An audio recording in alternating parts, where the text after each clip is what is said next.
하나님 말씀은 민수기 30장 1절에서 16절까지 읽겠습니다. 그리고 모세가 이스라엘의 자손들의 지파들의 장들에게 이야기했었다. 그리고 말하기를 이것이 야훼께서 명령하신 말씀들이다.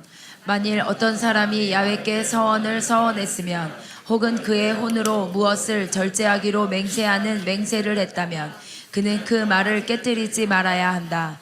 그의 입에서 나온 모든 것대로 그는 실천해야 한다. 그리고 어느 여자가 만일 야훼께 서원하겠다는 서원을 했으면, 그리고 그 여자가 그 여자의 아버지의 집에 있을 때에 그 여자의 어린 시절에 절제하겠다는 절제의 서약을 했다면, 그리고 그 여자의 아버지가 그 여자의 서원을 들었다면, 그리고 그 여자가 자기의 혼으로 절제하겠다는 그 여자의 절제의 서약을 들었다면, 그리고 그 여자의 아버지가 그 여자에게 아무 말도 하지 않았다면, 그러면 그 여자의 모든 서원은 지켜져야 한다.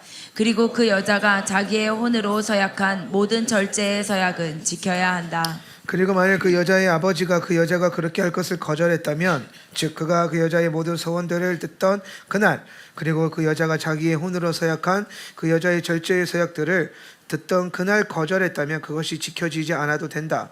그리고 야훼께서 그 여자를 용서하실 것이다. 왜냐하면 그 여자의 아버지가 그 여자를 거절했었기 때문이다. 그리고 만일 그 여자가 한 남자에게 아내가 되었다면, 그리고 그때에 그 여자가 전에 서원했던 그 여자의 서원들이 그 여자에게서 말해졌으면, 혹은 그 여자의 입술에 경솔한 말, 절제의 서약을 서약한 말이 말해졌으면, 그리고 그 여자의 남편이 그것을 들었다면, 그리고 그가 듣던 날에, 그리고 그가 그 여자에게 아무 말도 하지 않았으면, 그러면 그 여자의 서원들과 그 여자가 자기의 혼으로 절제하기로 서약한 그 여자의 절제의 서약들은 지켜져야 한다. 그리고 만일 그 여자의 남편이 듣던 그날에 그가 그 여자에게 그것을 금지하려고 한다면, 그러면 그는 그 여자에게 있는 그 여자의 서원과 그리고 그 여자의 입술에 경솔한 말, 자기의 마음으로 절제의 서약을 한 말을 무효로 할 수 있다. 그리고 야훼께서는 그 여자에게 용서함을 허락하실 것이다. 그리고 어떤 가부의, 그리고 이혼당한 여자의 서원, 그리고 그 여자의 마음으로 절제하겠다는 모든 서약은 그 여자에게서 지켜져야 한다. 그리고 만일 어떤 여자가 자기의 남편의 집에서 서원했으면, 혹은 그 여자의 마음으로 절제하기로 맹세하여서 서약했으면, 그리고 그 여자의 남편이 들었다면, 그리고 그가 그 여자에게 가만히 있었다면, 그가 그 여자를 금지시키지 않았다면, 그러면 그 여자의 모든 서원들은 지켜져야 한다. 그리고 그 여자의 마음으로 절제하기로 서약한 모든 서약들도 지켜져야 한다. 그리고 만일 그 여자의 남편이 그것을 듣던 날에 그것들을 분명히 취소했다면, 그 여자의 입술에서 나온 모든 것은 그 여자의 서원들이나 그 여자의 마음으로 절제의 서약을 한 것이나 그것들은 이루어지지 않아도 된다. 그 여자의 남편이 그것들을 취소했기 때문이다. 그리고 야훼께서 그 여자에게 용서함이 있게 할 것이다. 모든 서원을 마음을 고통하게 하기 위한 절제의 맹세를, 그것을 그 여자의 남편이 지키게 할 수 있다. 그리고 그 여자의 남편이 그것을 무효로 할 수도 있다. 그리고 만일 그 여자의 남편이 그 여자에게 듣던 날부터 여러 날에 이르기까지 전혀 말을 하지 않았으면, 그러면 그는 그 여자의 서원들을 혹은 그 여자에게 있었던 그 여자의 모든 절제의 서약들을 지키게 해야 한다. 그는 그 여자가 그것들을 지키게 해야 한다. 왜냐하면 그가 듣던 날에 그가 그 여자를 가만히 있게 했었기 때문이다. 그리고 만일 그가 그것을 들은 후에 그것들을 반드시 취소하려고 하면, 그러면 그는 그 여자의 죄에 대한 책임을 져야 한다. 이것들은 야훼께서 모세에게 명령하셨던 모든 규례들이다. 남편과 그의 부인 사이에, 아버지와 그의 딸 사이에, 그 여자가 어렸을 때에 그의 아버지의 집에 있을 때에 있는 규례들이다. 아멘. 우리 가슴에 손을 얹고 믿음의 고백하겠습니다. 내 영혼이 잘 될 것입니다. 내가 하는 일이 잘 될 것입니다. 내 육신이 강건할 것입니다. 이 모든 것을 이미 가졌습니다. 이제 눈을 감고 여러분의 믿음으로 오늘 여러분의 삶 가운데 하나님이 하신 일들을 바라보십시오. 오늘 여러분 삶 가운데 문제가 있고 어려움이 있다면 그곳에 예수님이 함께 계신 것을 바라보세요. 오늘 여러분 가정 안에 어떠한 문제가 있다면 여러분이 살고 있는 그 가정 안에 예수님이 서 계신 것을 믿음으로 바라보십시오. 여러분의 인생과 여러분의 삶 가운데 어떤 문제가 있다면 그 문제의 환경 가운데 예수님이 서 계신 것을 믿음으로 바라보세요. 그리고 그 예수님이 여러분 삶 가운데 함께 하시기 때문에 주님의 생명의 일들이 계속해서 일어날 것입니다. 변화되고 새롭게 될 것이고 우리는 더 나아지고 더 강해질 것입니다. 눈을 뜨고 옆에 있는 분들에게 이렇게 하면 인사합시다. 당신은 이미 가졌습니다. 아멘. 자, 오늘은 하나님 말씀 이번 주간 돌아보신 말씀을 가지고 그리스도가 내 안에 사시게 하라는 제목을 가지고 하나님 말씀 나누겠습니다. 따라합시다. 그리스도가 내 안에 사시게 하라. 아멘. 네. 만약 누가 여러분에게 와서 당신은 그리스도인입니까? 당신은 크리스찬입니까?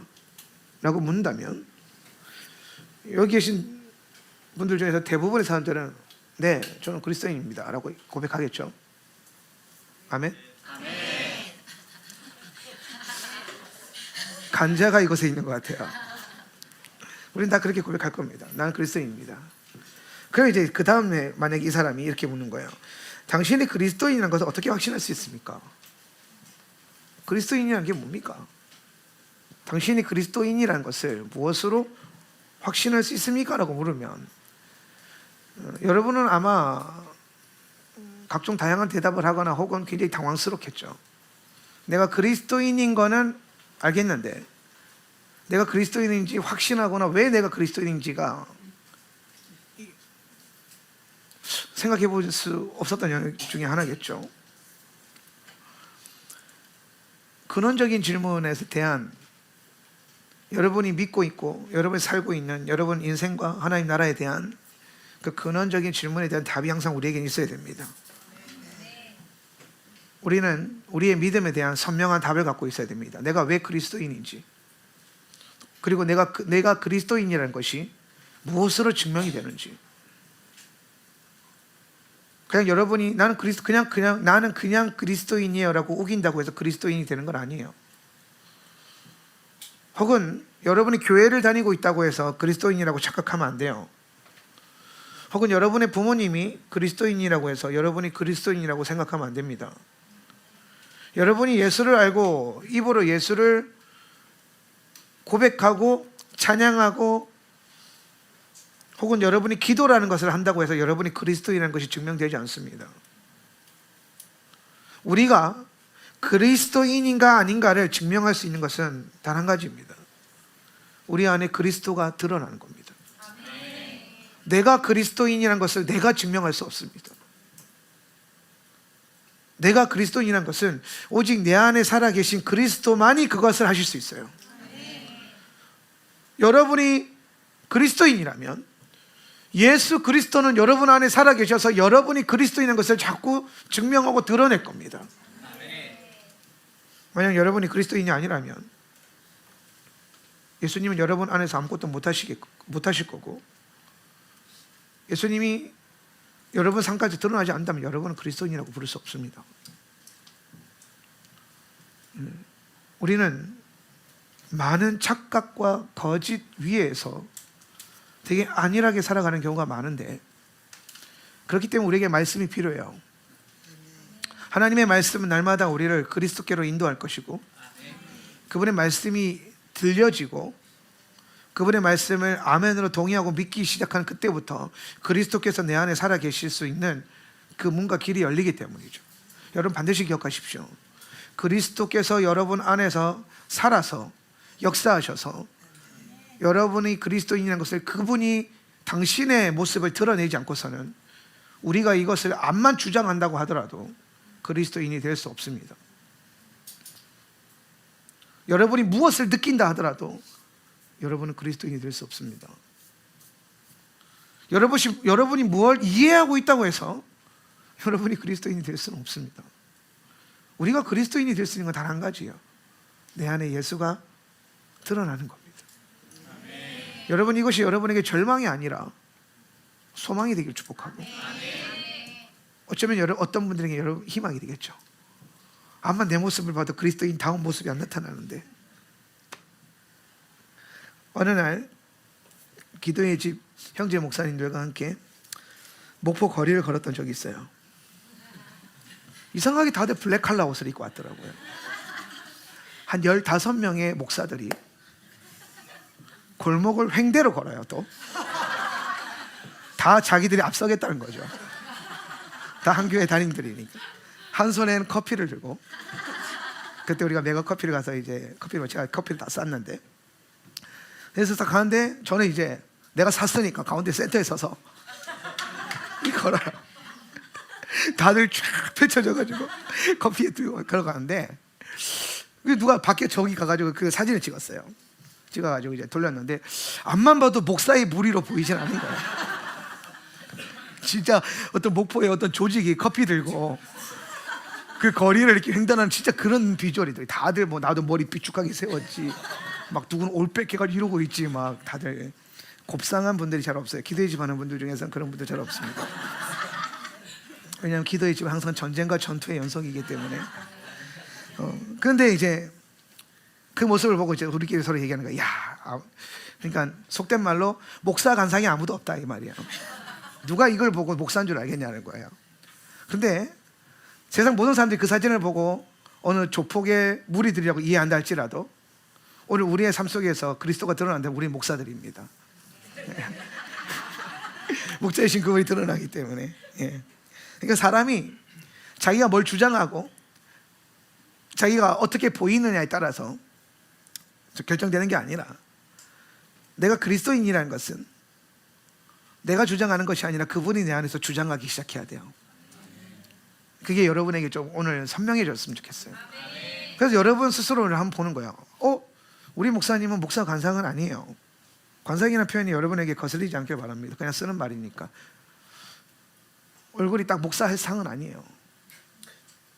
근데 예수님이 저에게 한명진 목사라고 부르면 저는 목사예요. 예수님이 그렇게 부르신다면. 생긴 것은 그렇게 안 보일 수 있는데, 그래서 저는 거울을 볼 때마다 거울에 비친 내 모습을 통해서 내가 목사임을 인정하고 자부심을 갖고 사는 게 아니에요. 내 안에 살아 역사하고 계시는 예수님의 능력과 성령의 능력 때문에 내 얼굴이 어떻게 생겼든, 내 행동 거치가 어떻든, 저의 혹은 말뽐새나 성품이 어떻든 그거가 전혀 상관없이 저는 목사로서 자부심을 갖고 살아갈 거예요. 왜냐하면 성령님이 제 안에서 기름 부어서 목사로 세우셨고 그것을 드러내고 있기 때문이죠. 그리스도인이라는 것도 마찬가지예요. 여러분에게 어떤 면에서는 그리스도인답지 않은 면들이 나타날 수 있어요. 여러분의 삶을 돌이켜봤는데 그리스도인 같지 않은 거예요. 내가 나를 봐도 그리스도인 같지 않은 거예요. 근데 내 안에 그리스도께서 계속 역사하시는 거예요. 내 안에 그리스도의 어떤 모습이 나타나기 시작하는 거예요.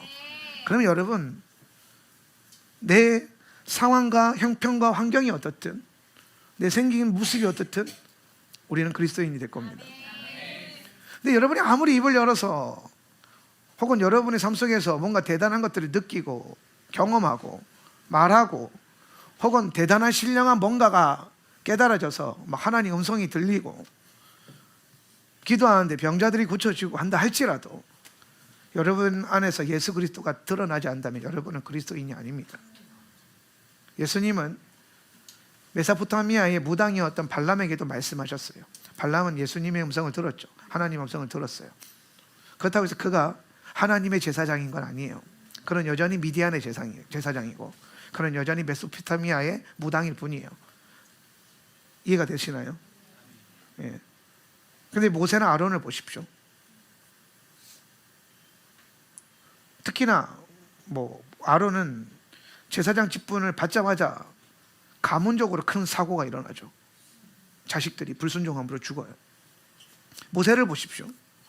모세의 삶도 그렇게 썩 민족의 하나님의 사람처럼 보이는 모습은 아니에요. 혈기가 다분히 있었고 결국에는 그는 그 혈기를 다스리지 못해서 언약의 땅에 들어갈 수 없었어요.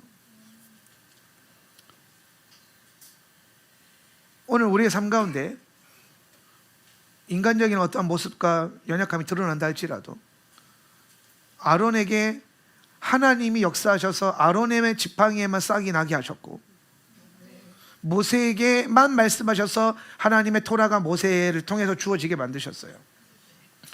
하나님께서 모세와 아론에게 이들이 하나님의 사람이라는 것을 증거하시는 거죠. 자기들이 아무리 나는 하나님 아들이에요, 나는 하나님 자손이에요, 나는 하나님의 사람입니다라고 해봤자 아무런 쓸모가 없어요. 하나님이 우리 안에서 내가 하나님의 사람인 것을 드러내 주셔야 된다는 거죠. 예수 그리스도가 여러분 안에 드러나야 합니다. 이 세상에 모든 피조물 가운데 오직 아담만이 하나님의 형상으로 지음받습니다.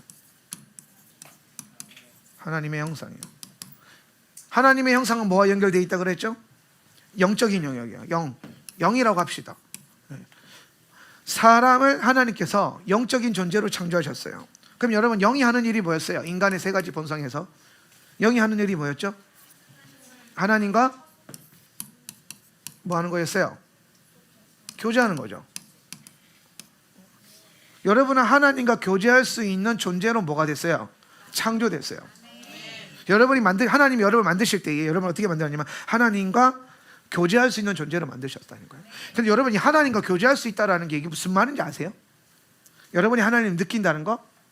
여러분이 하나님과 뭔가 소통할 수 있다는 거? 아니요, 이거보다 더 위대한 일이에요. 사실은 여러분이 영으로서 하나님과 교제할 수 있는 존재로 만들어졌다는 건 어떤 거냐면은 이 세상에 있는 모든 만물 가운데, 모든 피조물 가운데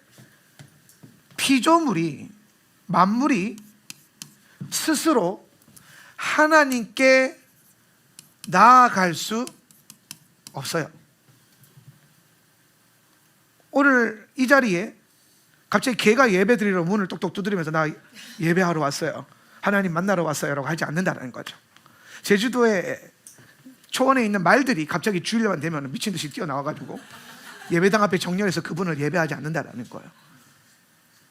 오직 사람만이 스스로 하나님께 나아갈 수 있어요. 오직 사람만이 스스로 하나님을 원할 수 있고, 그분을 원하기 때문에 그분을 향해 심지어 나아갈 수 있는 권리와 권한이 주어졌어요.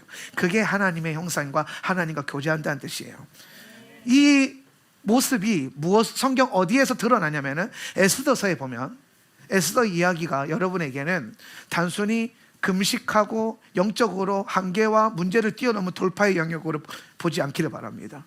에스더는 왕이신 주님과 신부된 교회의 관계를 보여주고 있어요. 에스더가 기도합니다. 그런데 원래 그 왕국 내에 그 누구도 왕이 부르지 않으면은 왕에게 아무도 나아갈 수 없어요. 왕에게 나아가면 어떻게 되죠? 차단되거나 죽게 돼요. 그렇죠? 길이 막히거나 혹은 길이 열렸다 할지라도 그 자리에서 죽임을 당할 수도 있다는 거예요. 이 말은 무슨 말이냐면 아무도 왕이 먼저 부르기 전까지는 왕에게 나아올 수 있는 권한이 주어지지 않았다는 겁니다. 그런데 에스더는 어떻게 합니까? 기도하고 그가 왕에게 나아갔을 때에 죽임을 당하지도 않고 거절받지도 않고, 오히려 왕이 자기에게 나아오는 에스더를 향해서 뭘 내밀어주죠? 당신의 호를 내어줍니다. 여러분, 우리가 이 호를 내어줬다는 것을 가지고 에스더가 죽을 뻔했는데 호를 붙잡아서 살았다, 이런 느낌으로 이해하는데 많은 분들이 그렇게 설교했죠. 여러분, 호를 내밀었다는 건 뭐냐면은 에스더에게만 그 길을 열었다라는 거예요.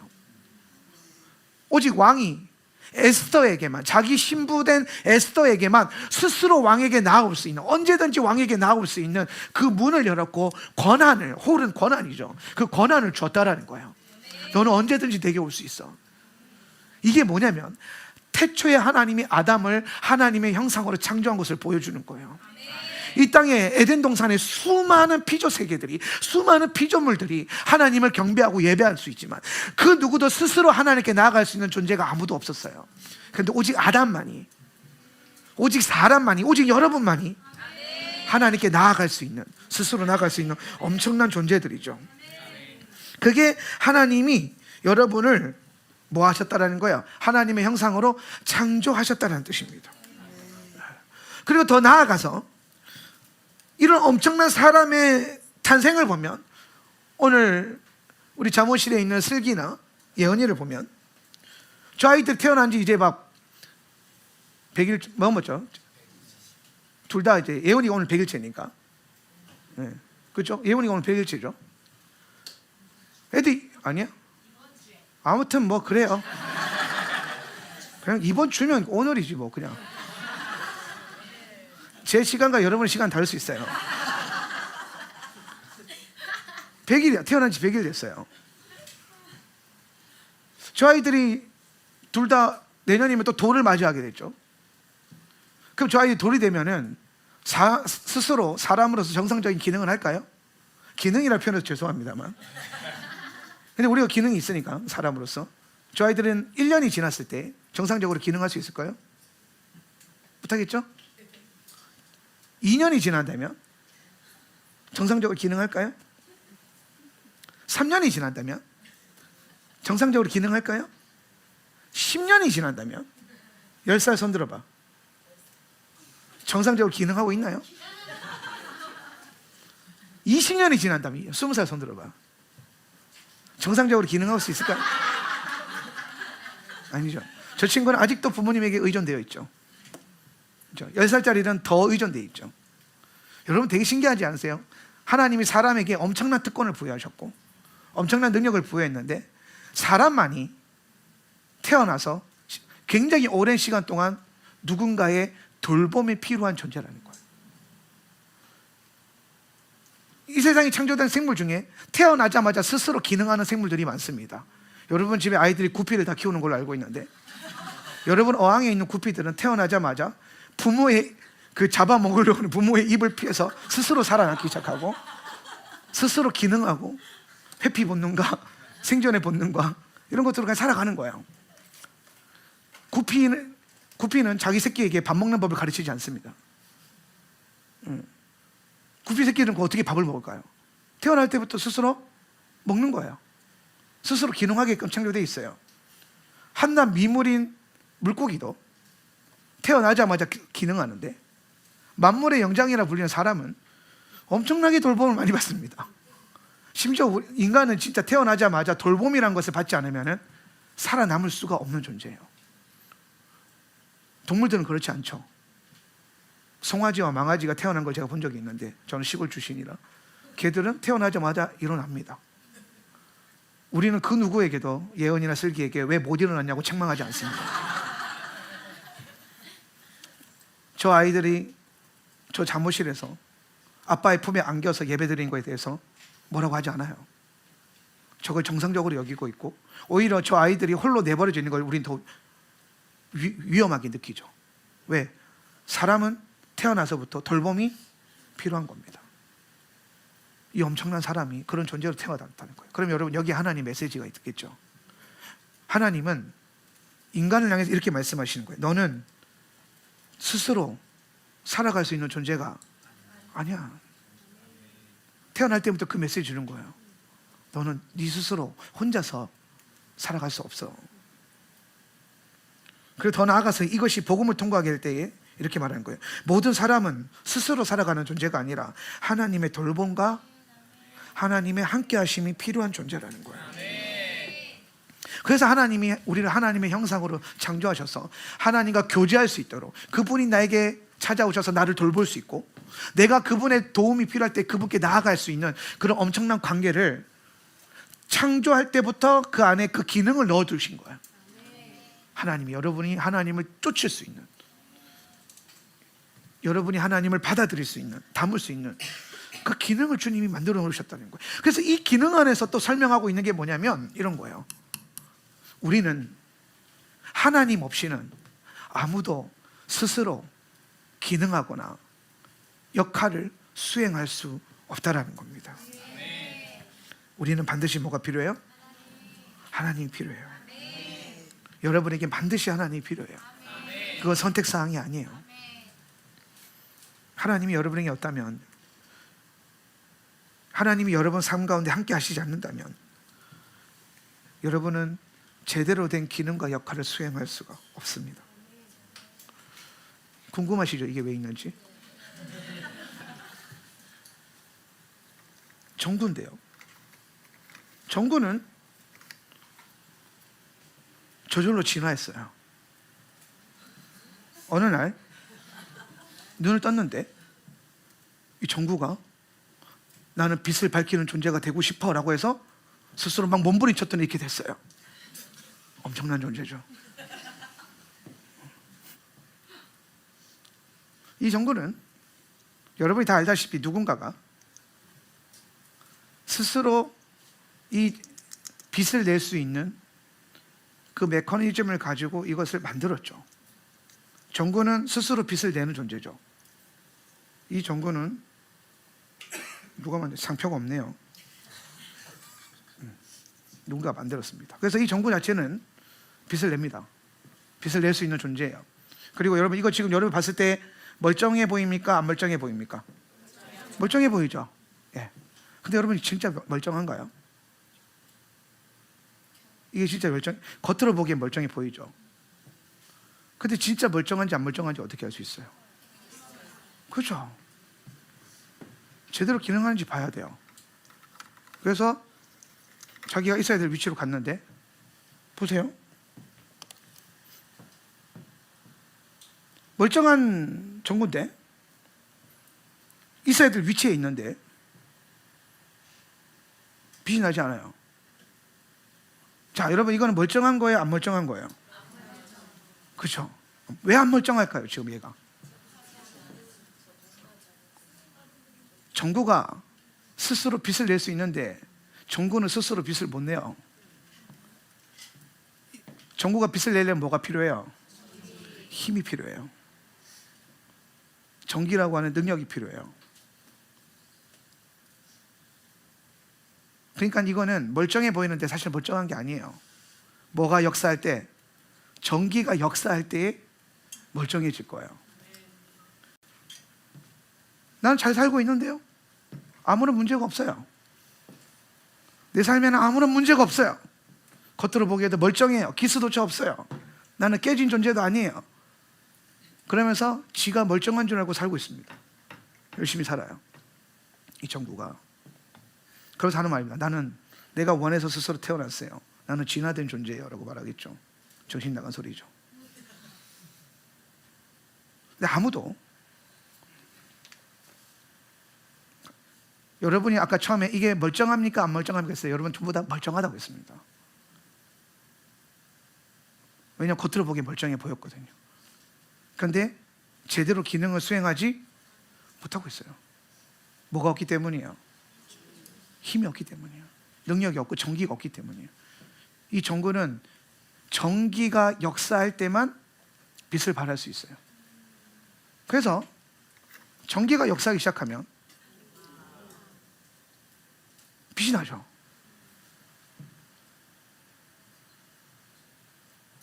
이 전구가 빛이 나는 이유는, 환하게 빛이 나는 이유는 전기가 함께하고 있기 때문이에요. 스스로 빛날 수 있도록, 정상적으로 기능할 수 있도록 힘과 능력이 계속해서 공급이 되고 있기 때문이에요.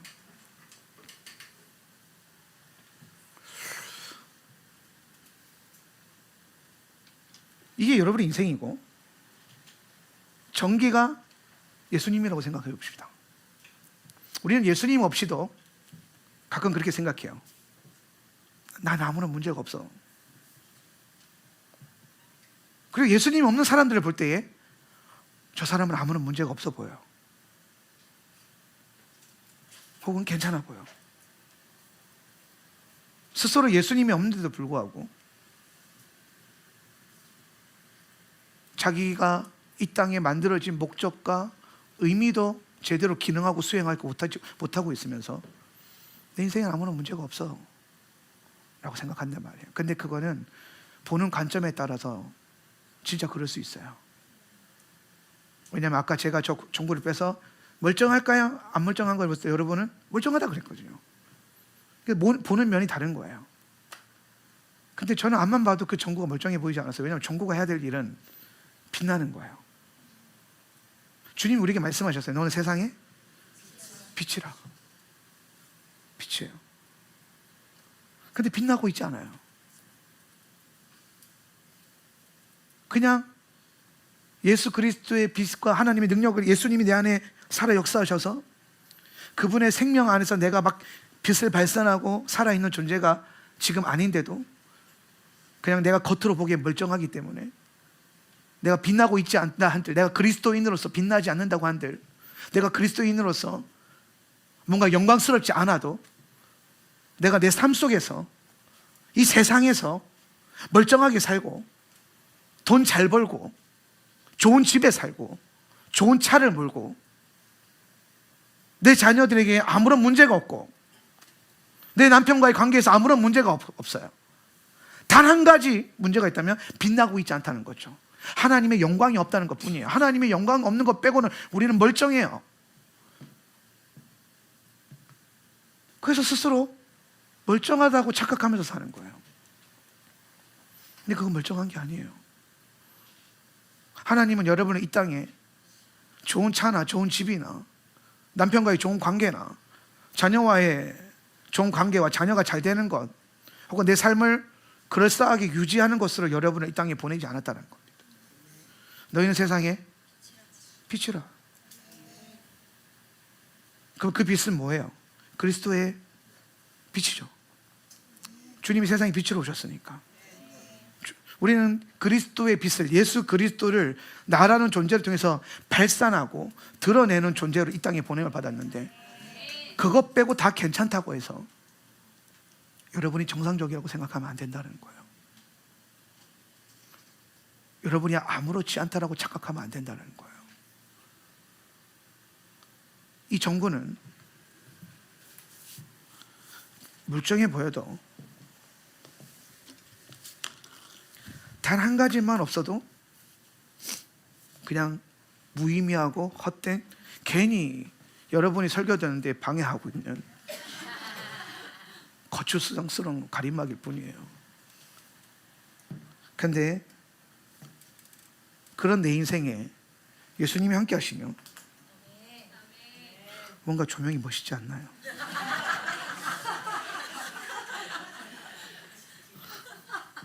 누군가를 비춰주고 공간을 환하게 밝히고,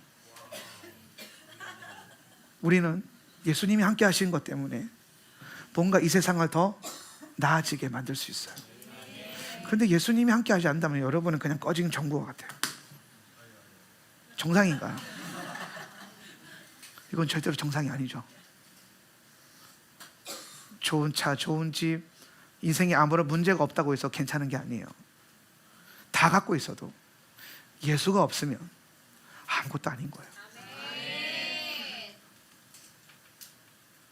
원래 여기에는 좀 멋있는 커버가 있었는데, 원래 있어야 될 커버가 없고, 내가 누릴 수 있는 좋은 집이 없고, 내가 누릴 수 있는 좋은 남편과의 관계도 없고, 내 자녀는 말을 안 듣고, 나는 늘 소고기를 먹고 싶은데 닭고기를 먹고 있고, 혹은 내 삶 가운데 여전히 뭔가의 결핍이 있고 어려움이 있다 하더라도, 혹은 내 삶에 어떤 상처나 스크래치가 있다 할지라도, 마카 같은 거 있나요? 없음 말고요. 그런다 할지라도 그런 비참하고 좋아요. 내 삶에 상처를 만들어 봅시다. 없어요. 돈도 없고 좋은 차도 없고, 그게 무슨 좋은 차 먹는 거예요? 좋은 집도 없고, 없어요. 다 없어요. 없어요. 없어요. 없어요. 다 없어요. 없어요. 없어요. 없어요. 없어요. 없어요. 누군가가 여러분에게 계속해서 욕할 거예요. 넌 이것도 없잖아. 예수 믿으면 뭐야? 이것도 없잖아. 저것도 없잖아. 저것도 없잖아. 너는 명품 백도 없잖아. 너는 좋은 차도 없잖아. 없잖아. 인생이 아주 갑자기 비참해졌어요. 근데 여러분이 그런 인생을 할지라도 여러분 삶 가운데 예수님이 계시면 괜찮아요. 우리에게 필요한 건 예수님이에요. 절대로 잃어버리지 않아야 될 것도 예수님이에요. 절대로 놓치지 말아야 될 것도 예수님이에요. 여러분, 예수님이 함께 하셔서 빛나니까 저 상처들이 갑자기 좀 더 아트해 보이지 않나요? 뭔가 밋밋하게 빛났을 때보다 더 나아 보이지 않아요?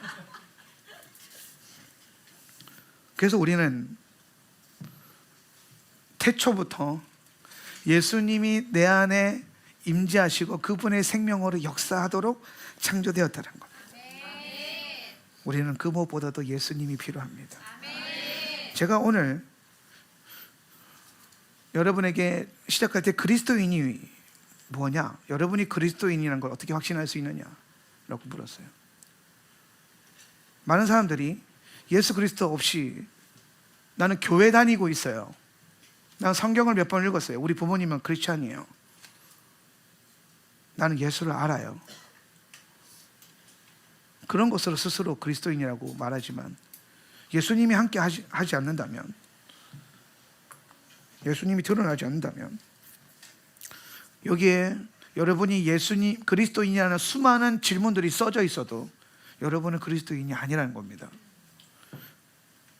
오늘 내가 그리스도인이라는 것, 이게 정부라는 것, 이게 빛을 발하는 수 있는 존재라는 것, 내가 세상의 빛이라는 걸 알 수 있는 유일한 방법은 나는 빛입니다라고 말하는 것이 아니에요.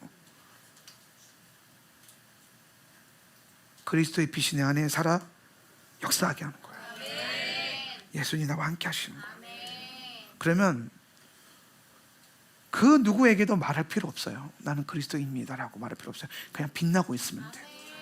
그냥 그리스도와 함께 살아가면 되는 거예요. 여러분 인생의 가장 중요한 목적은 예수 그리스도와 함께 살아가는 거지, 예수 외에 다른 어떠한 스펙이 필요하지 않아요. 여러분의 인생이라고 하는 큰 이력서나 자기 소개지가 있다면 거기에 딱 하나만 있으면 돼요. 예수.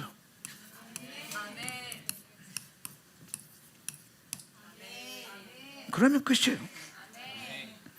그분이 내 안에 살아계시고 역사하시는 거죠. 제가 이 얘기를 여러분에게 메시지로 나누고 싶었던 이유가 뭐냐면, 이번 주간에 토라포션에 보면 르우벤과 가치파가 나옵니다. 르우벤과 가치파가 이제 오늘로써 우리 민수기 토라포션이 끝나요. 이번 주간에 우리 민수기를 다 읽게 될 것이고, 이로써 광야의 여정은 끝나는 겁니다. 그리고 다시 신명기를 들어가서 말씀을 다시 배우게 될 텐데, 광야를 끝냈다고 하는 것은 지금 이제 모든 지파들이 이제 곧 건너가기 직전이라는 거예요.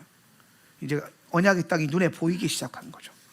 근데 그때에 민수기 32장 1절에 이런 고백이 있어요. 르우벤 자손과, 시작. 르우벤 자손과 갓 자손에게는 가축대가 셀 수 없을 만큼 많아 그들이 야스엘 땅과 길르앗 땅을 둘러보니 가축대를 놓아 먹이기에는 아주 적절한 곳이었다. 그래서 이게 지금 여러분에게 화요일 날 읽어야 될 본문인데요, 화요일 토라포션 본문에 보면 르우벤과 갓 자손에게 가축대가 너무 많았다는 거예요. 소유가 많았다는 거죠. 이 세상에서 잘 먹고 잘 살 수 있는 많은 재물과 축복을 받았다는 겁니다. 복을 받았던 거죠. 그래서 르우벤과 갓이 언약의 땅의 바로 코앞에서 이런 결단을 내립니다. 내가 이 많은 소유를 가지고 언약의 땅으로 들어가는 것은 비효율적으로 보여요. 근데 언약의 땅은 아니지만 그 땅에 떨어져 있지만 멀리 맞은편에 있는 지금 이 자리를 둘러보고 야스엘 땅과 길르앗 땅을 둘러보니까 너무 괜찮은 장소인 거예요. 하나님이 그들을 이끌어간 장소는 아닌데 자신들이 살기에 너무 적합한 땅이 나타난 거죠. 하나님의 목적으로서는 중요한 땅이 아닌데 자기의 목적을 이루기에 너무 좋은 땅이 나타난 거예요. 내 인생을 하나님 뜻대로 살기에는 아직 멀었는데 내 뜻대로 살기에는 딱 좋은 환경이 나타난 거예요. 그래서 르우벤과 갓이 모세를 찾아가서 이렇게 얘기합니다. 우리는 건너가지 않겠습니다. 우리는 이 땅을 취하겠습니다. 모세가 갑자기 트라우마가 올라왔어요. 모세에게는 40년 전에 엄청난 트라우마가 있었어요. 분명히 10하루 만에 언약의 땅에 들어갈 수 있었는데 이 10명의 정탐꾼들이 거짓 보고하고 두려움으로 보고하고 우리 안 가겠다 그러고 떼쓰는 바람에 하나님께 후드를 맞고 40년 걸렸어요. 그래서 40년 전 트라우마가 다시 올라오는 거예요. 저것들이 아직도 정신을 못 차렸구나. 그래서 노발대발합니다. 그래서 결국엔 여러분 성경을 잘 읽어보면 이렇게 말해요. 모세가 다른 형제들이 나가서 전쟁에서 저 땅을 차지 못하면 다 너네 책임이다. 우리가 다 망하게 될 것 같은데 그거 다 니네 책임이다. 그래서 막 몰아세우니까 갑자기 르우벤과 갓이 이렇게 고백합니다. 첫 번째는 우리가 이 땅도 하나님께 드리겠습니다. 우리가 이 땅도 취해서 하나님의 땅이라고 선언하겠습니다라는 거예요. 여러분 기억하십시오. 지 입으로 아무리 그리스도인이라고 말해도 그리스도인은 아닙니다. 우리가 이건 하나님 겁니다라고 한번 고백해봤자 그분이 이건 내 것이라고 하지 않으면 하나님 것이 아니게 돼요. 근데 이게 얼마나 그럴싸해 보입니까? 여러분, 우리는 꽤 많은 성도님들이 제가 이렇게 신앙생활하는 걸 봤어요. 뭔가 사업을 시작하거나 아니면 어떠한 기업을 운영하는 분들이 갑자기 자기 기업이 하나님의 기업이라고 선언을 합니다. 하나님의 것입니다. 근데 잘 될 때 그렇게 하는 경우 잘 없습니다. 대부분 그 사업가들은 사업을 하다가 자기 힘으로 좀 뭔가 도움이 안 되는 힘든 일이 생기면 갑자기 자기가 자기 돈벌이 수단이었는데 그걸 하나님 기업으로 만들어버려요. 아무튼 그래서 하나님의 기업으로 선언했는데 그게 나중에 또 하나님의 기업처럼 돼서 잘 됐어요? 그럼 갑자기 자기 기업이 돼버립니다. 여기까지 성경 헌금은 여기까지만, 후원은 여기까지만 하면 좋을 것 같아요. 직원들 눈치가 보여서 점점점 이러면서. 아무튼 우리는 이런 거짓 미혹에 속으면 안 돼요. 르우벤과 갓이 이렇게 말하는 거죠. 우리가 이 땅을 취해서 하나님께 드리겠다. 인간적인 면을 봤을 때는 얼마나 좋아 보여요. 하나님의 땅이 넓어지니까. 근데 모세가 그래도 얼굴이 편해지지 않으니까 르우벤과 갓이 또 이렇게 말합니다. 그럼 우리가 여기서 우리 자녀들과 내 아내가 안전하게 살 수 있는 성을 쌓겠다. 그리고 내 가축들이 안전하게 보존할 수 있는 성을 쌓겠다. 그리고 우리는 나아가서 형제들과 함께 가나안 땅에서 전쟁을 하겠다. 하나님을 위하여 전쟁하겠습니다. 하나님을 위하여 그렇게 살겠습니다. 그리고 돌아오겠습니다 라고 해요. 여러분에게 이 말이 어떻게 들릴지 모르겠지만 저는 이 말이 굉장히 불편하게 들렸어요. 아무리 좋게 포장해도 하나님을 위하여 라고 말하고 있지만은 본질은 뭐냐면 하나님이 이끄시는 땅으로 들어가지 않겠다라는 거예요. 하나님 말씀에 순종하지 않겠다라는 거예요. 하나님을 위하여서 여러분 수백 가지를 해도 여러분이 하나님 앞에 주님이 하시는 말씀 한 번을 순종하지 않는다면 여러분은 100가지의 For God 이걸 해도 한 가지를 순종하지 않았다면 여러분은 101가지 불순종 한 사람일 뿐이에요. 그 한 가지 때문에. 근데 모세가 여기까지는 또 예민하게 체크를 못했던 것 같아요. 오케이, 그럼 니네가 나가서 싸워서 전쟁만 한다면은 허락해주겠다. 모세의 치명적인 실수예요. 그래서 결국에는 르우벤과 갓, 므낫세 반지파는 하나님이 이끄시는 땅에서부터 멀어지기로 결단합니다. 여러분 이게 지금 무슨 상황이냐면 르우벤과 갓과 므낫세 반지파는 가지고 있는 소유와 재산이 많아서 하나님께 가까이 가는 삶이 아니라 하나님과 멀어지는 삶을 스스로 선택하는 겁니다. 그리고 하나님과 멀어져 있는 그 상황에서 그는 계속 이렇게 말합니다. 나는 하나님을 위하여 살고 있어. 하나님을 위하여 살고 있어. 하나님이 그들의 삶 가운데 함께하지 않으시는데, 그들이 하나님의 성전과 가까이 있지 않은데 나는 하나님을 위해서 살고 있어 라고 스스로 아무리 말해봤자 그들의 삶 가운데 하나님이 역사하지는 않는다는 거죠. 우리가 많은 부분에서 이런 신앙에 오염되어 있어요. 하나님을 위해 산다. 그리고 하나님을 위해 사는 것이 여러분에게 안정장치가 되어 있는 경우가 많아요. 그런데 여러분이 하나님을 위해서 살아도 하나님이 여러분 가운데 역사하고 있지 않는다면 여러분은 아무것도 아니라는 거예요. 때로는 여러분이 아무것도 하지 않는다 할지라도 끊임없이 여러분 삶 가운데 예수님이 거하게 한다면 여러분 하나님의 사람이에요.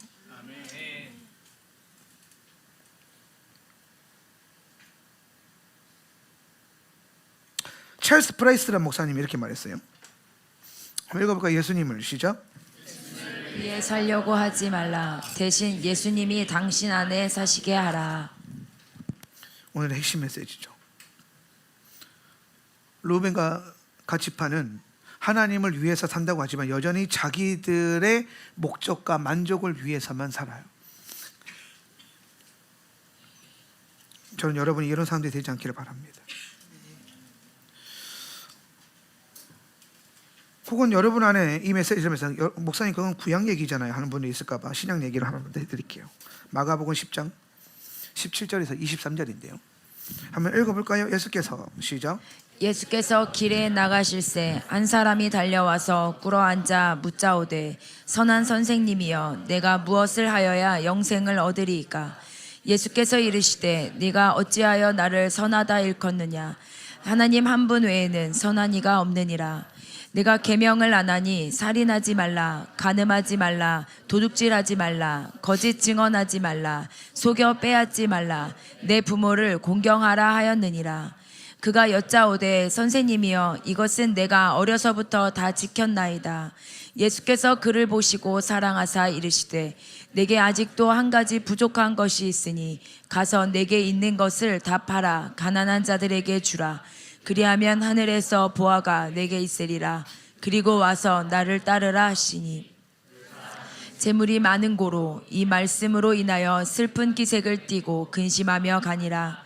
예수께서 둘러보시고 제자들에게 이르시되 재물이 있는 자는 하나님의 나라에 들어가기가 심히 어렵도다 하시니. 아멘. 아멘. 오늘 이 마가복음 말씀을 제가 읽는 가운데 르우벤과 가치파의 상황과 묘하게 일치한다는 것을 보였어요. 자, 묻습니다. 한 남자예요. 한 사람이 와서 묻습니다. 예수님, 내가 영생을 얻으려면 어떻게 해야 됩니까? 그랬더니 예수님 말씀하십니다. 갑자기 율법을 들이밀어요. 십계명이죠. 십계명을 지켜라. 율법을 지켜라. 거기에서 영생을 얻을 것이다. 그랬더니 그 사람이 이렇게 말합니다. 선생님이면 내가 어렸을 때부터 지켰나이다. 다 지켰다라는 거예요. 그랬더니 예수님께서 그를 보시고 사랑하사 이르시되, 예수님은 율법을 지키는 자를 사랑하십니다. 기억하십시오. 예수님은 여러분이 율법을 지키며 사는 걸 기뻐하십니다. 그래서 사랑하사 이르시되, 그래 네가 와 너무 좋은 거야. 그래서 얘는 내가 얘를 제자로 콜링해야 돼. 그래서 제자를 지금 콜링하는 거야. 야, 네가 한 가지 부족한 게 있다. 네가 영생을 누리려면, 영생을 얻으려면, 여러분 영생이라고 하는 거는 영생의 본질을 한번 생각해 봅시다. 영생의 뜻이 뭐죠? 영원한 생명이죠. 영원한 생명이에요. 영원한 생명이요. 자, 지금 이 사람이, 이 아담이 생명을 달라 그래요. 왜냐하면 이 아담은 지금 어떤 존재이기 때문이에요? 죽은 존재이기 때문이에요. 이 아담은 지금 죽어 있어요. 사지 멀쩡하게 살아있지만 죽어 있어요. 이 상태인 거죠. 멀쩡해 보이는데 죽어 있어요.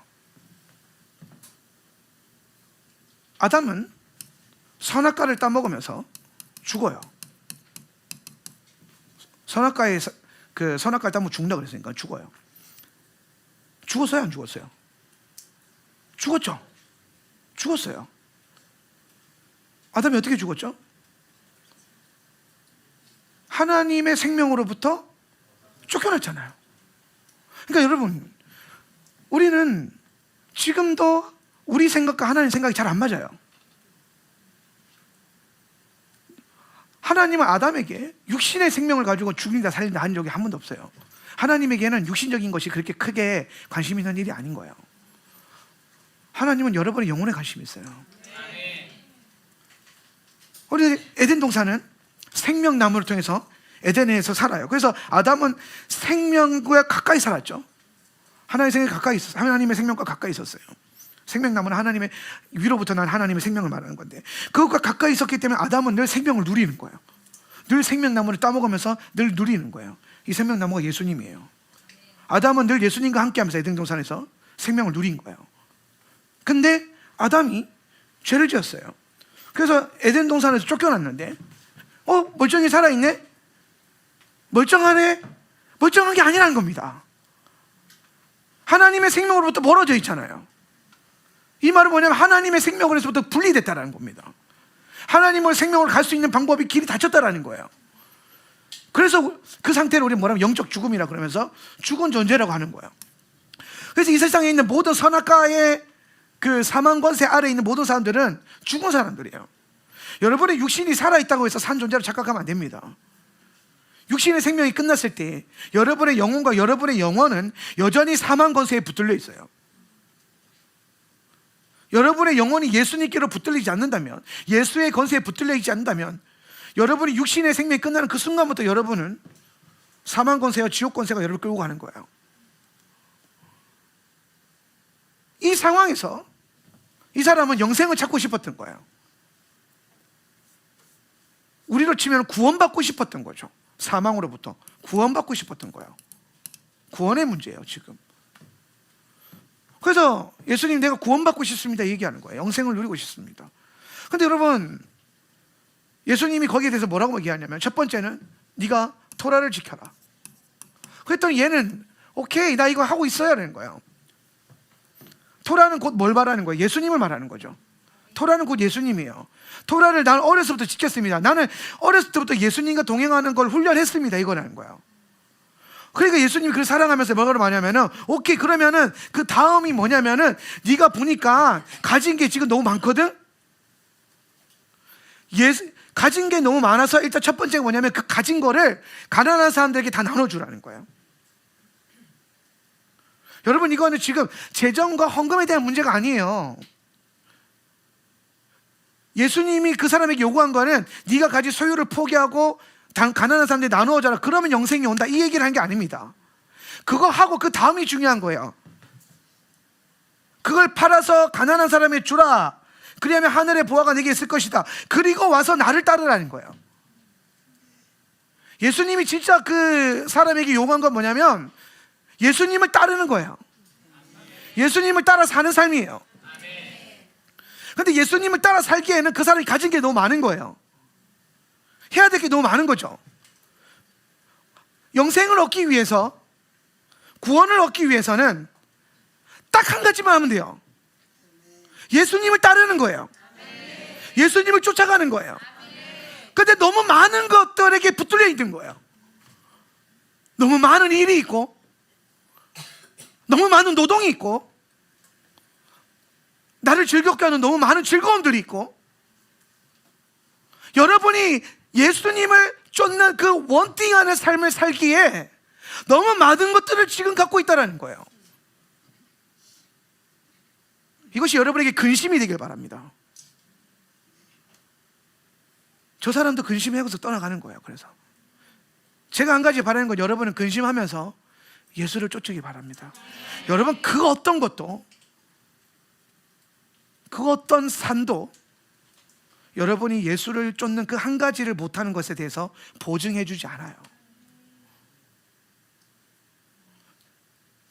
여러분이 예수님을 위해서 무슨 짓을 한들, 여러분 삶 가운데 예수님이 함께 하지 않고, 예수님이 사시게 하지 않고, 여러분이 예수님과 함께 예수님을 쫓는 삶을, 주를 따르는 삶을 살지 않는다면 100가지 주를 위한 좋은 일을 해도 아무런 쓸모가 없다라는 겁니다. 성경이 말하는 진리가 그거예요. 그래서 예수님이 말하는 거예요. 나는 너에게 영생을 주고 싶은데, 왜? 사랑하니까.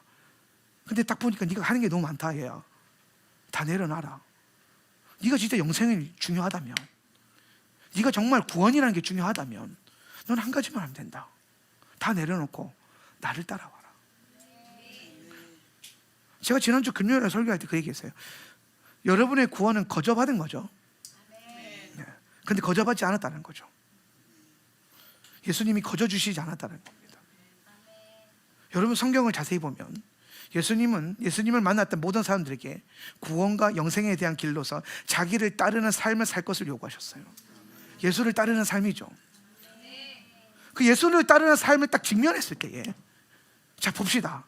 너무나도 인간적으로 합당한 일들이 많았어요. 어떤 일들이 있었죠? 어떤 사람은 그물질을 하고 있었어요. 자기 돈벌이죠. 밥벌이에요. 이걸로 내 가족을 부양해야 돼요. 근데 예수님을 만났어요. 예수님 말합니다. 너는 나를 따르라. 그냥 따르는 게 아니라 어떻게 따르는 거죠? 그물을 내려놓고 버리고 나를 따르라 하는 거예요. 내 손에 그물이 있나이다. 아니, 너는 나를 따라라. 내가 먹여 살릴 자식이 너무 많나이다. 아니, 너에게 필요한 건 나를 따르는 거야. 어떠한 사람을 또 만납니다. 너는 나를 따라라. 그때 이렇게 말합니다. 주님, 나는 지금 우리 아버지를 장사해야 됩니다. 장례해야 됩니다. 그때는 뭐라고 합니까? 그거는 다른 사람에게 맡기고 너는 나를 따라라. 너는 나를 따라와라.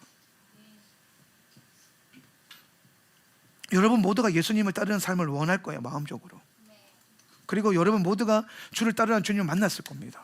그런데 그 중에서 주님이 여러분에게 내려놓으라는 걸 내려놓고 진실로 그 한 가지만 바라보면서 내 주님을 내가 따르겠습니다라는 삶을 결단하고 있는 사람들은 별로 없을 거예요.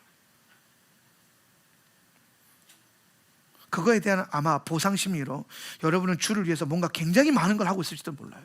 공부도 많이 할 거고 성경도 많이 읽을 거고 때로는 기도도 많이 하겠죠. 근데 그 많은 기도와 공부와 능력이 여러분 가운데서 생명으로 나타나지 않는다면, 생명의 역사가 여러분 가운데 나타나지 않는다면 그건 다 죽은 것들이에요. 죽은 기도, 죽은 예배, 죽은 지식, 죽은 말씀, 죽은 성경 지식, 죽은 삶이에요. 왜? 뭐가 없기 때문에 생명으로부터 멀어져 있잖아. 왜 오늘 계속 저는 1시간 동안 혹은 찰스 프라이스 목사님 평생을 걸어서 예수님을 위해서 좀 살지 마라. 예수님이 네 안에 살게 해라. 이 얘기를 선포하는 이유는 아무리 우리가 주를 위해서 뭔가 많이 한다 할지라도 거기서 내가 뭔가를 느낀다 할지라도 뭔가 스피리추얼한 떨림이 오고 계시적인 뭔가를 받는다 할지라도 여러분의 삶 속에 여러분 안에 예수님이 살아 역사하지 않는다면, 그분의 생명이 내 안에 가까이 하지 않는다면, 여러분이 의지가 주를 가까이 하는 삶으로 따르고 있지 않는다면, 그분이 내 삶 속에서 너는 그리스도인이라는 것을, 그리스도 자신을 나의 삶 가운데 드러내시고 계시하지 않는다면 그 모든 것들은 다 죽은 행위라는 거예요. 죽은 거예요. 죽은 지식, 죽은 삶, 죽은 기도, 죽은 예배. 여러분의 생각이 예수님을 향하고 예수님을 가까이 하는 것이 아니라 그냥 주를 위해서라고 하는 이름 안에서 여러분이 가야 될 그 자리를 순종해 들어가는 게 아니라 내가 내 삶을 영위하기에 딱 좋은 장소에서, 내가 내 소유를 지키기에 딱 좋은 장소에서, 내가 주를 위해서 그닥 그렇게 대단한 헌신을 하지 않아도 되는 그런 적당한 경계선에서, 그 경계선에서 머물러 있으면서 그냥 주를 위해서 주를 위해서 주를 위해서라고 아무리 던져봤자 그건 그냥 죽은 고백이라는 거예요. 그렇기 때문에 어떤 면에서는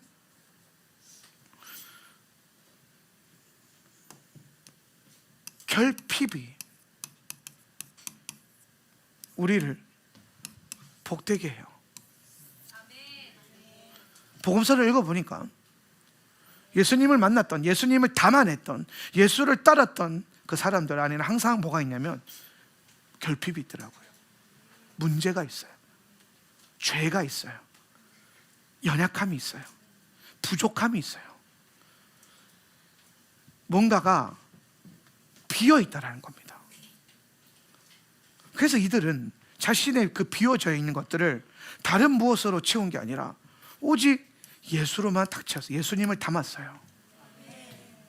그러니까 예수님은 그럴싸해 보이고 있어 보이고 잘나 보이는 제사장, 서기관, 종교인들과 어울리지 않으셨어요. 왜? 거기에는 예수님이 들어갈 장소가 없으니까. 예수님이 항상 찾았던 사람 누구예요? 죄인들, 뭔가 문제가 있는 사람들. 여러분에게 문제가 있다면 축복합니다. 예수님이 그런 사람을 찾아다니는 거예요. 왜냐하면 그들은 알거든요. 내 삶에 예수님이 필요해.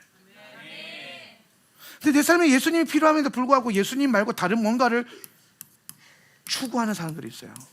예수 말고 다른 뭔가를. 그러면서 우리는 기독교적으로 배운 게 있기 때문에 내 인생이 잘 되게 하기 위해서 뭔가 예수를 끌어당겨요. 내 삶 가운데 임해주세요. 와주세요. 예수님이 우리 안에 사시게 하는 방법은 여러분이 여러분의 마음과 생각과 모든 걸 열어서 그분을 담아내는 것에 마음을 드리는 거고, 그리고 여러분이 주님이 이끄시는 그 자리로 믿음으로 순종으로 걸어가는 거예요. 이거는 은혜로만 되는 것도 아니고 또 여러분의 의지로만 되는 것도 아니고 은혜와 의지가 동시에 작용하는 거예요. 여러분이 어떠한 인생을 살고 있든 어떠한 문제가 있든 우리 안에 그리스도가 살아있으면 괜찮아요. 꺼진 전구가 되지 마세요. 여러분 인생을, 여러분의 하루를 꺼진 전구처럼 내어두지 마세요. 예수님을 여러분 삶 가운데 살아있게 하십시오. 예수님을 모셔드리세요. 여러분에게 에베소서 4장을 오늘 돌아가셔서 읽으시기를 권면드립니다. 에베소서 1장과 2장에서는 바울이 이런 얘기를 합니다. 너희가 받은 구원이란 것은 하나님의 은혜로 주신 선물이고 거저받은 것이다 그래요. 거저받은 게 아니라 그랬는데 거저받았다고 성경에. 목사님이 틀렸구나. 우리는 꼭 하기 싫은 걸 만나면 내가 틀리길 바래요. 에베소서 1장 2장을 보면 선물이잖아요. 거저 주라며, 주신 거라며. 맞아요. 근데 여러분 계속 읽으세요, 성경을. 에베소서는 총 6장까지 있잖아요. 2장에서 끝내지 마십시오. 에베소서에서 바울은 1장에서 6장까지 통으로 얘기하고 있어요. 4장을 가는데 분명히 거저 줬는데 뭘 요구하냐면 예수를 따르는 삶을 요구하는 거예요. 따르는 삶.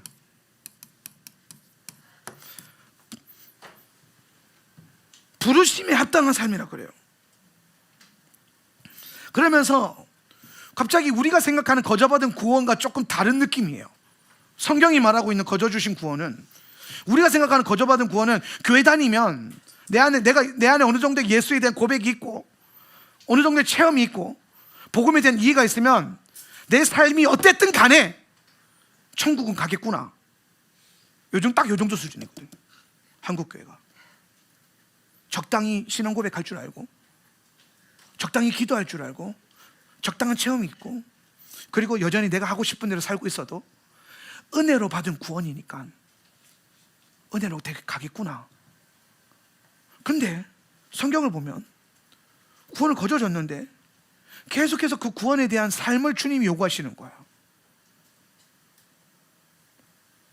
그러면서 뭐라고 하냐면은, 그리하여 우리 모두가 하나님의 아들을 믿는 일과 아는 일에 하나가 되고 온전한 사람이 되어서 그리스도의 충만하심의 경지에 다다르게 된다는 거예요.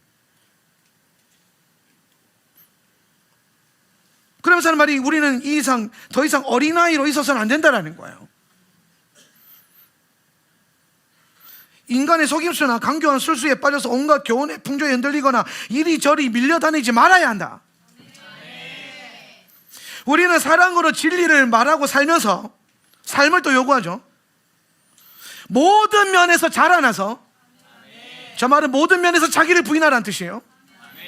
머리가 되시는 그리스도에게 다다라야 된다는 거예요. 내가 원하는 삶을 사는 게 아니라 그리스도를 향하는 삶을 살라고 얘기하고 있는 거예요.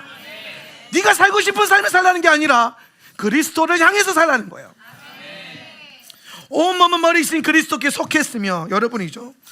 몸에 갖추어 있는 각 마디를 통하여 연결되고 결합합니다. 교회입니다. 각 지체가 그 맡은 분량대로 활동함을 따라 몸이 자라고 사랑 안에서 몸이 건설된다는 거예요. 교회에 대한 얘기를 하고 있어요. 그러므로 바울은 예수 그리스도 안에서 간곡히 공부하고 있습니다. 이제부터 여러분은 이방 사람들이, 세상 사람들이 허망한 생각으로 살아가는 것과 같이 살아가지 마십시오. 자, 그렇게 살지 말라는 거예요. 세상 사람들처럼 살면 안 된다는 거예요. 그 방향으로 살아서 안 된다는 거예요. 고쳐 줘놓고 갑자기 그렇게 살면 안 된다고 얘기하는 거예요. 그러니까 거저 주신 게 아니야. 거저 주셨다는 건 뭐냐면 우리가 이 삶을 살 수 있는 길을 열어주신 거, 삶을 열어주신 거. 마치 왕이 에스더에게 호를 건넸죠. 무슨 뜻이라고 했어요? 너는 언제든지 나에게로 올 수 있다는. 그런데 에스더가 그날로 집구석에 들어가서 방구석에서 자기 치장하는 거나 좋아하고 왕에게 나아갈 생각을 하지 않는다는 거예요. 그런 인생은 왕에게 아무런 유익과 왕비로서의 아무런 존엄과 왕비로서의 삶에 아무런 의미가 없다라는 겁니다. 왕비가 왕비다워질 수 있는 것은 왕 옆에 설 때예요. 왕과 함께 살아갈 때예요. 왕과 함께 걸을 때예요. 그리스도의 신부들이 가장 신부다워질 수 있는 것은 그리스도와 함께 살 때입니다. 그리스도를 향해 나아갈 때입니다. 세상 사람들과 똑같이 살아서는 아무것도 안 된다는 거예요. 그렇게 살지 마십시오라고 바울이 강복히 부탁하고, 여러분에게 이 외침이 들리길 축복합니다. 그들은 자기들 속에 있는 무지와 자기들의 마음의 완고함 때문에 지각이 어두워지고 다시 또 어둠에 빠지고 있어요. 하나님의 생명에서 떠나 있습니다. 이 상태죠. 멀쩡한데 생명이 없어요. 왜? 하나님이 역사하고 계시지 않으니까. 우리는 이게요, 흙으로 빚으시고 극구의 생기를 이거예요, 불어넣었다는 거예요. 이때가 완성형이에요. 이렇게 살지 말라는 거예요. 이렇게 살아라. 이게 원래 우리의 삶의 모습이라는 거예요. 근데 이 정부가 생명에서 떠나면 여기가 생명이잖아요. 생명에서 떠나서 살면 아무런 능력이 없다라는 겁니다. 있어야 될 자리에 가고, 언약이 땅이죠. 예수 그리스도를 모셔드리세요. 기도하고 예배하고 기도하고 예배하고 기도하고 어느 순간 팍 하고 들어오잖아요. 예수님이 치고 들어오는 게 느껴져야 돼. 여러분의 완고함이 꺾이길 축복합니다. 하나님의 생명에서 떠나 있는 여러분 자신을 발견하시고 다시 그분께로 나아가십시오. 그들은 수치의 감각을 잃고 부끄럼도 모른다는 겁니다. 자기의 몸을 방탕하게 맡기고 탐욕을 부리고 모든 더러운 일을 합니다. 그러나 여러분은 그리스도를 그렇게 배우지는 않았습니다. 여러분이 예수 안에 있는 진리대로 그분에 관해서 듣고 그분 안에서 가르침을 받았으면 여러분은 지난날의 생활 방식대로 허망한 욕정을 따라, 허망한 욕정은 뭐예요? 내가 하고 싶은 대로, 내가 느껴지는 대로, 내가 원하는 대로, 그게 욕정이에요. 따라 살다가 썩어 없어질 그 옛사람을 벗어버리고 마음의 영을 새롭게 하여 성령을 받아들이라는 거예요. 하나님의 형상을 따라 그분의 형상으로 지음 받으라는 겁니다. 다시 의로움과 찬 거룩함으로 지으심을 받은 새 사람을 입으십시오. 새로운 사람으로 살아가라는 거예요. 그러므로 여러분의 거짓을 버리고 각각 자기의 이웃과 더불어 참된 말을 하십시오. 오늘 여러분 교회 안에서 서로 참된 말을 하십시오. 좋은 말들을 하십시오. 은혜의 말들을 하십시오. 뭐 한다고 여러분의 일을 불평과 부정함으로 더럽힙니까? 그거는 의롭지 않습니다. 우리는 서로 한 몸의 지체들입니다. 화를 내더라도, 화난 거 아니에요 지금? 화를 내더라도 죄를 짓는 데까지 이르지 않게 하십시오. 해가 지도록 노여움을 품고 있지 마십시오. 마귀에게 틈을 내어주지 마십시오. 도둑질 했던 사람들은 도둑질 하지 말고 수고를 하여 제 손을 떳떳하게 벌이를 하십시오. 그리고 오히려 궁핍한 사람들에게 나누어 줄 것을 잊게 하십시오. 나쁜 말은 입에 담지 말고 덕을 세우세요. 필요한 말이 있으면 적절한 때에 해서 듣는 사람에게 은혜가 되게 하십시오. 여러분이 하는 말을 누군가 들었을 때 은혜가 안 된다면 차라리 그 말을 하지 마세요.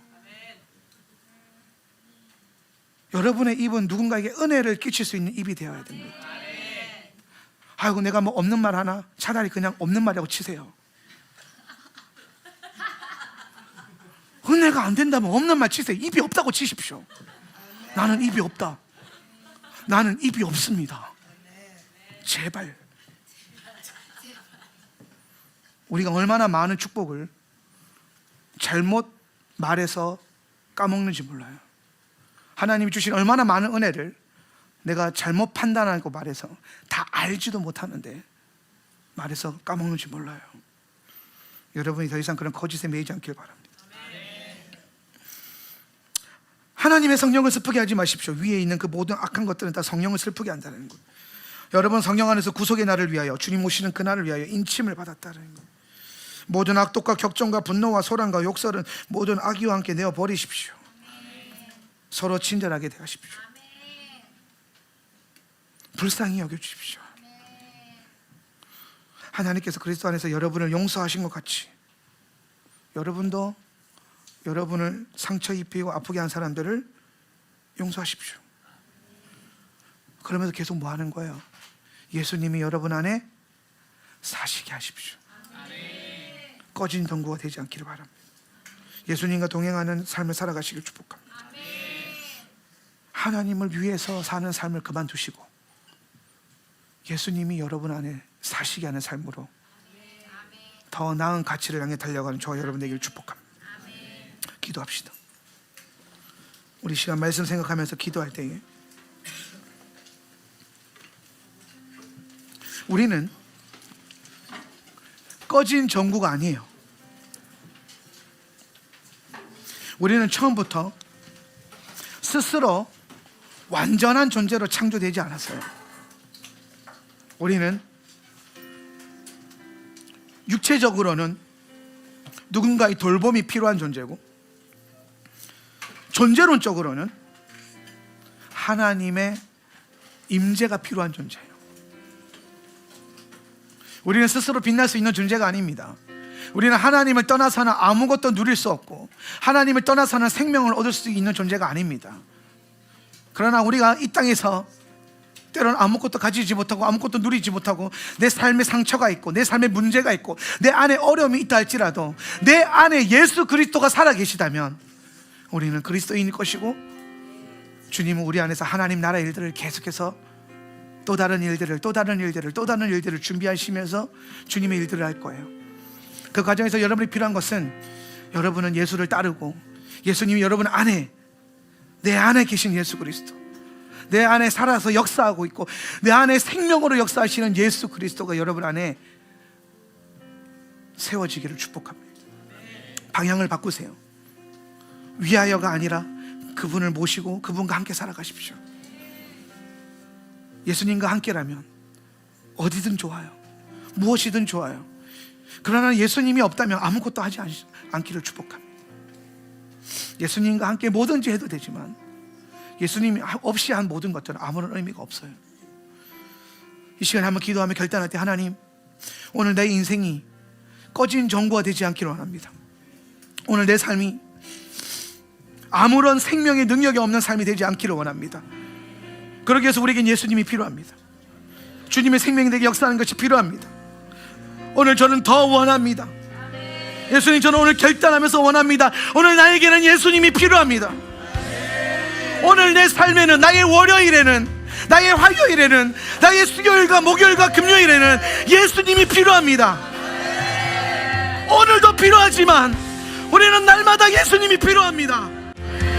주님을 잃어버리지 않고 주님을 떠나 살지 않고 예수님과 늘 가까이 주님을 날마다 원하고 갈망하는 그런 존재로 살게 하여 주시옵소서.